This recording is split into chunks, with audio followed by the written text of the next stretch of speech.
Welcome to MojoPlays, and today we are getting super specific. Let's find a long-ass series with a long-ass list of items and find the toughest amongst them. Hey, Final Fantasy, get over here! These are the 20 hardest items to get in Final Fantasy games. Let's go. Before we continue, we publish content all week long, so be sure to subscribe and ring the bell to get notified of our latest videos. Master Materia Final Fantasy VII. Final Fantasy VII is a classic that helped reinvent the series for the 3D era. One of its most famous features is the materia system, little crystallized balls of mako that let characters cast spells and boost stats. Some materia are easy to grab, but the good stuff, the master materia, you'll need a gold chocobo to get there, which by the way is one of the biggest nightmares in the game just by itself. But ignoring the giant slog, once you get the chocobo, you can reach the secret islands. Master materia requires grinding through mountains of battles, but it's worth it as it gives you all 21 magic spells when equipped.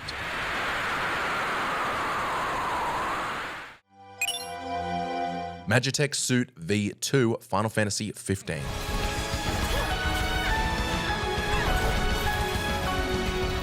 Final Fantasy XV has the Adamantoise, a Godzilla-sized turtle that's supposedly the biggest boss in the series and could chew up hours of your life. But don't let that giant shell distraction fool you. There's also the MA-X Angelus, a terrifying robot built to take down Noctis and the Astrals like some mechanical overachiever.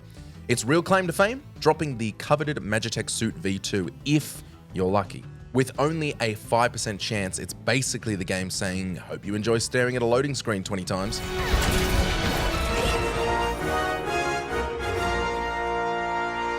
Ragnarok Final Fantasy XI.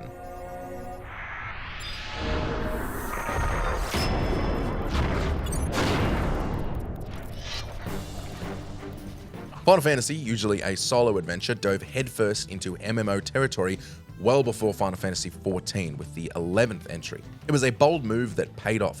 Hundreds of thousands of players explored the sprawling world of Vana'diel. The ultimate prize in this experience is the legendary sword Ragnarok, a recurring series weapon that's basically the Excalibur of Final Fantasy. To wield it, players must hit level 75 in Dark Knight, Warrior, or Paladin, then grind through a gauntlet of quests so long, expensive, and tedious it could make Auron cry.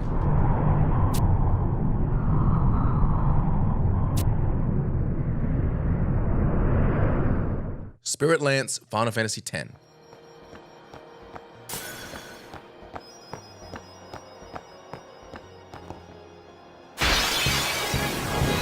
Final Fantasy X was the series' first 21st century outing and a PS2 debut, and it was a true game changer, a series changer if you will. True to form, it introduced a clever upgrade system, this time via crests and sigils for leveling up weapons. But if you want the best gear, prepare for some sadistic tasks. Take the Saturn sigil for the Spirit Lance, for instance. You must complete the butterfly catching minigame in Macalania Woods twice. That's right, catch all the blue butterflies, dodge the red ones. Easy, right? Yep, try it without throwing your controller at the screen. Forced lesson in virtual etymology? More like epic weapon achievement.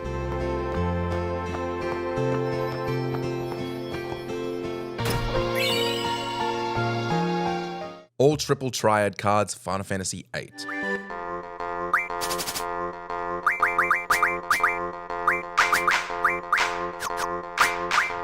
I'm cheating and saying all the, but also f*** you. Well, not you specifically, but all the people who are mad about it. After moving from Nintendo to PlayStation, Final Fantasy games became stuffed with addictive minigames, from the cute and easy to the why am I doing this. One of the most infamous is Triple Triad in Final Fantasy VIII. The game looks simple, 5 cards per player on a grid, red versus blue, capture all the opponent's cards, but don't be fooled. Expanding your deck means battling characters across the world, and trying to collect every card is basically a recipe for madness. By the end, you'll feel like Ash Ketchum if he was 65 and in a padded room writing the word Pikachu on the wall in his own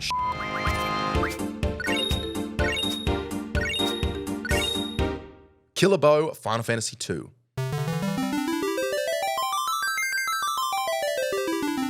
While the creators of the Final Fantasy series work hard to insert difficult challenges and hidden items for players to find in their games, not everything that they were able to find was meant to be found. In Final Fantasy II, players are able to obtain an item called the Killer Bow, which they are not actually supposed to have. Weird, right? The item is actually a debug tool, but can be acquired using a cheating device. Oh no, sound the alarms. That's right, this one is hard because you need to actually use devices outside of the parameters of the game. Still counts though. If used, the killer bow gives the player an 80% chance of killing an enemy that they attack. Because the item was not meant to be in the game, it has no animation and will just look like you're punching the enemy.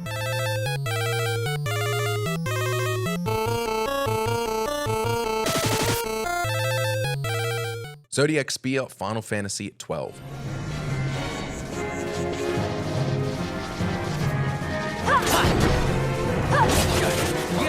Square Enix, you absolute devils. Some secret items are laid out clearly, even if they're hard to get, but take Final Fantasy XII's The Zodiac Spear, the best weapon in the game, and you'll see an item that you could never obtain without a guide.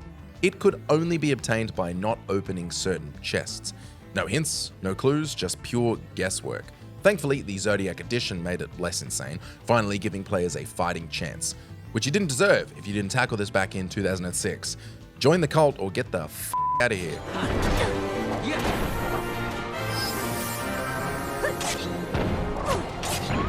Black Hood, Final Fantasy XV.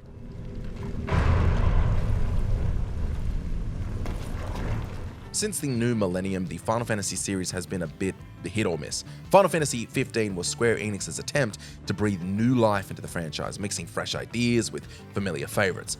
Whether it fully recaptures the magic is up for debate, but it delivers hours of fun and challenge. I love it. Let me make that real clear. But I have to shoot it down before the internet thinks I'm delusional. The ultimate test in this experience is the Black Hood, a classic item hidden in the infamous Piteos ruins, arguably the most absurdly difficult dungeon in the series' history. No enemies, just sadistic puzzles designed to make you question your life choices. Beat them, which can take an hour, and the Black Hood is yours, if your sanity survives the ride.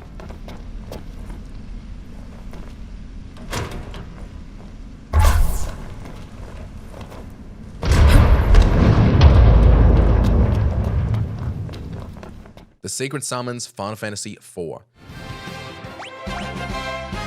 Most of the summon monsters in Final Fantasy IV are tightly tied to the story, but there's a sneaky side quest, a bunch of optional summons based on regular enemies, like bombs, cockatrices, goblins, and mind flayers. The catch?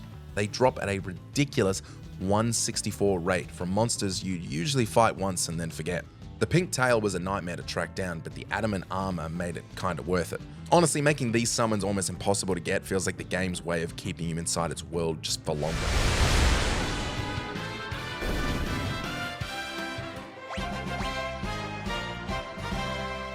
Paladin Shield, Final Fantasy VI.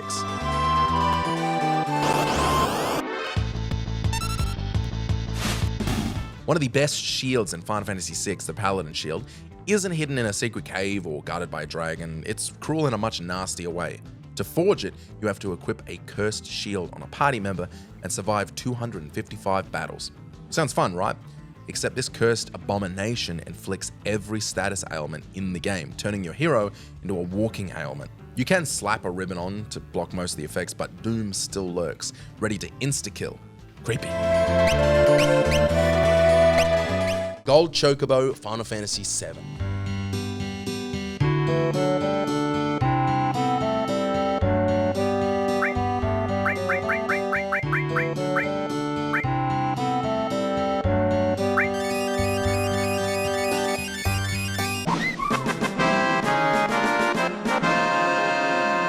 The Chocobo is a rideable, flightless bird that debuted in Final Fantasy II and has since become one of the most iconic elements of the Final Fantasy series. This is so not the place or time to bring this up, but my buddy Aiden used to call them Chibokos, and I had to digest that knowledge, so now so do you. Chocobos have served many roles, from helping players travel faster to being central to breeding and racing minigames. While Chocobos are everywhere across the games, one type stands out as especially rare, and that's the Gold Chocobo, introduced in Final Fantasy VII. To obtain it, players must breed a black Chocobo with a special yellow Chocobo using a Zeo nut, requiring several generations of breeding. And breeding is really frustrating, and it's a long ordeal. The Gold Chocobo is the game's best variant and does not look unsimilar enough to the regular Chocobo to justify the time you've just invested.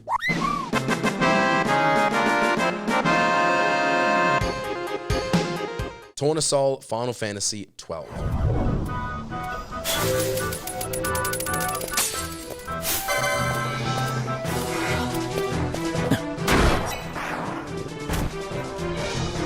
Final Fantasy XII took players offline and into the world of Ivalice, and although it had a lot of standout weapons, one standout weapon introduced in this installment is the stunning Tournesol, a golden sword adorned with the sun and moon symbols on its hilt. Not only is it visually breathtaking, but it's also the strongest weapon in the game, which makes sense that requiring it is a painful ball ache.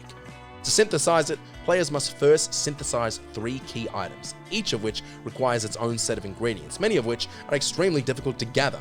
One of these components must be stolen from the optional super boss Zodiac. Additionally, players need to part with 600,000 gil. To make things more confusing, fake Tournesols appear in the game, wielded by the boss Gilgamesh.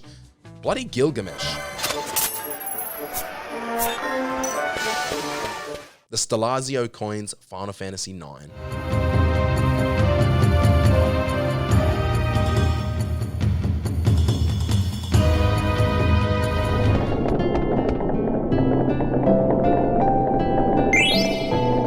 References to the Zodiac are a recurring theme throughout the Final Fantasy series, with Zodiac-themed items and summons often making appearances. Just take a second to think about that, because I didn't catch that till researching this list. One such set of items is the Stellazio coins, introduced in Final Fantasy IX. The Stellazio coins consist of 13 rare coins, and these coins must be gathered in order, with Stella rewarding the player for each one they present. Each coin contains a clue to finding the next, but the 13th and final coin requires a more intricate process. Players must piece together the clues from the previous 12 coins in their item screen to uncover a new hint, or alternatively, just sell the game.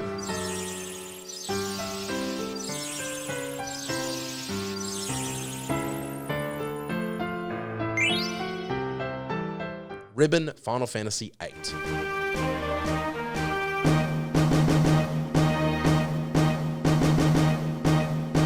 The ribbon is one of the most iconic items in the Final Fantasy series. As an accessory, it grants protection against nearly every status effect in the game.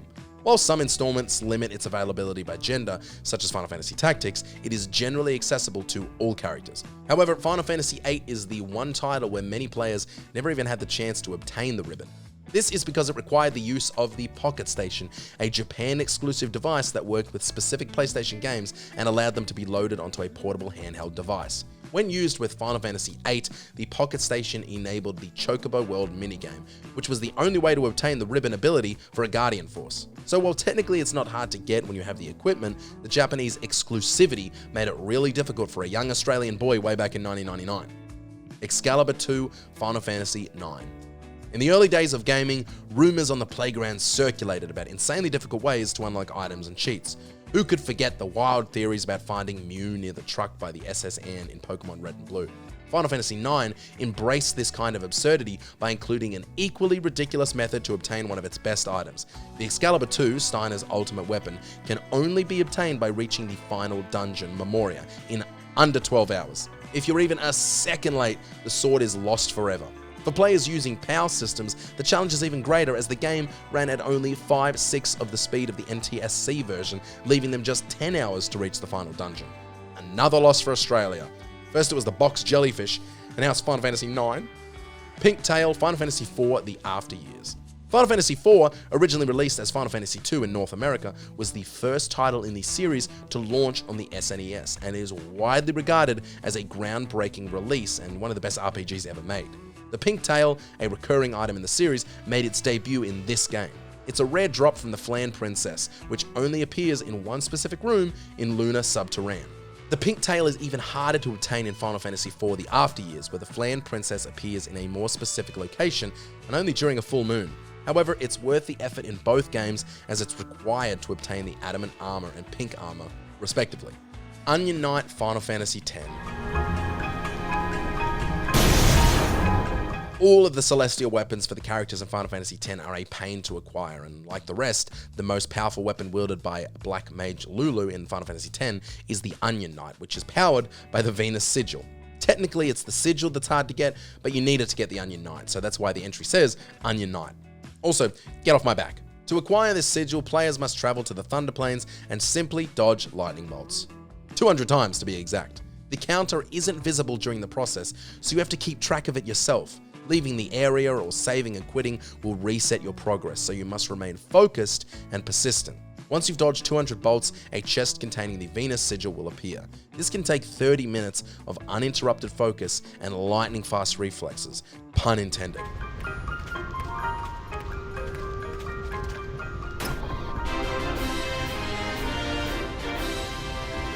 Serpentarius Final Fantasy Tactics.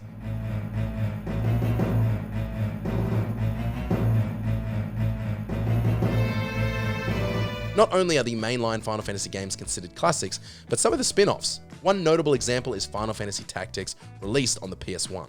Despite the gameplay differences, many familiar elements from the Final Fantasy franchise remain, including notoriously hard to find items. Among the rarest are the Zodiac stones, which contain the spirits of demons known as Lusavi. The most elusive is the 13th stone, Serpentarius, which can only be acquired after defeating the boss Elidipus in the final level of Midnight's Deep. And trust me, this boss is way harder than dodging 200 lightning bolts.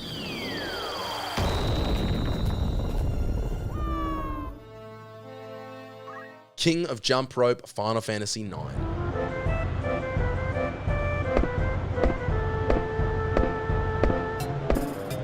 Many items on this list are powerful weapons and upgrades that enhance the player's combat abilities or unlock additional rewards. However, not every hard-to-obtain item in the Final Fantasy series proves useful in gameplay. Some hold only sentimental value, and the chumps who collect those have a special place reserved for them in Nerd Hell. It's like Nerd Heaven, but the Wi-Fi cuts out constantly. Early in Final Fantasy IX, players control the young black mage Vivi as he explores the city of Alexandria. During this time, Vivi can encounter a group of children who invite him to play a jump rope minigame, a challenging button-mashing activity with several prizes.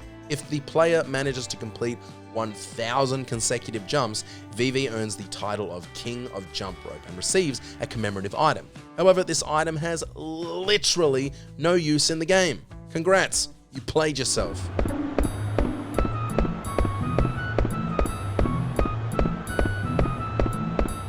Seitengrat Bow Final Fantasy XII.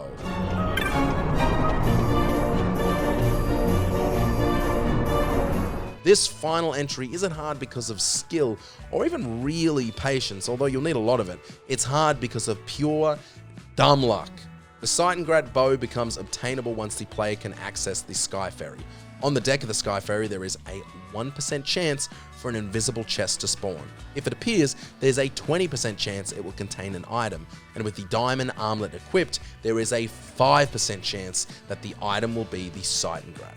This results in a 1 in 10,000 chance of obtaining the Seitengrat each time the deck is entered, provided the player even knows the chest exists. If you knew there was a 1 in 10,000 chance of choking to death every time you ate a burger, you'd literally lower your burger intake by 0. Those are great odds. Did you enjoy this video?